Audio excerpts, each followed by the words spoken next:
You clicked on AI data protection because some part of you already suspects ChatGPT, Claude, or Gemini isn't just answering your questions.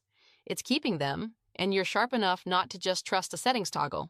I went looking for the real answer a few weeks ago, not for a video, for a client who needed their AI usage audited for compliance. So I pulled the actual privacy policy for ChatGPT, Claude, and Gemini, and read the retention terms line by line. But the thing that actually stopped me wasn't in any privacy policy. It was a court case from February 2026, and it changes what private even means when you're talking to an AI. Here's the direct answer. On the free and personal plans, ChatGPT, Claude, and Gemini all train on your conversations by default in 2026, not eventually. By default right now, unless you go in and turn it off yourself. Claude keeps your data for up to 5 years if you don't opt out. Turn training off, and that drops to about 30 days.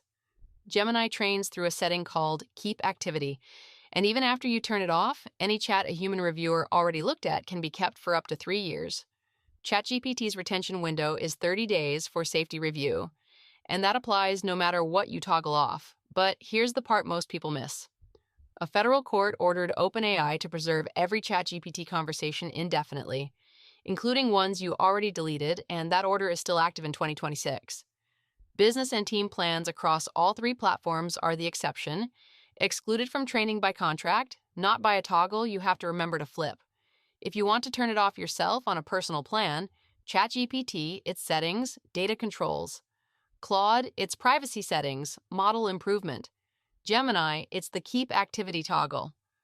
Takes about 10 seconds on each. It just doesn't undo what's already been kept. Here's the part almost nobody's covering. In February 2026, a U.S. court ruled on a case called United States versus Hepner. The question was whether a conversation with an AI assistant counts as privileged, the same way a conversation with your lawyer does. The court said no. Their reasoning? If the provider's own policy allows your chats to be used for training or handed over under legal process, you never had a real expectation of privacy to begin with. That means a consumer AI chat can be pulled into a legal case as evidence. And regulators are moving just as fast. The EU AI Act's high-risk rules covering AI used in hiring, credit decisions, and education become enforceable on August 2, 2026. Fines for the worst violations go up to 35 million euros or 7% of global revenue.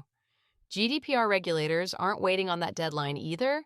They're already enforcing data minimization and transparency rules against AI tools right now. So the real question isn't whether you should stop using AI. It's whether there's a way to keep using the tools you already rely on without handing over what you type. There is, and it doesn't mean switching tools. Elephas works with the AI model you already use.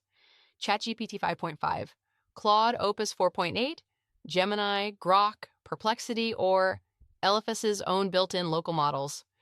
Before anything reaches a cloud AI, Elephas strips sensitive names, emails, phone numbers, and identifiers right on your Mac. The cloud model only ever sees the sanitized version. When the answer comes back, Elephas reassembles the redacted parts locally, so the identifiable information never actually left your device. And that data never trains anyone's model, never sits on a vendor's server, and never passes through a third-party reviewer's screen. All 3, every time, on every plan, including the free one. If you want to keep using the AI tools you already trust, without being the training data, Elephas is free to try. And it starts at $19 a month after that. Links below. And if you want the exact retention numbers for every plan on every platform, comment data and I'll send you the breakdown.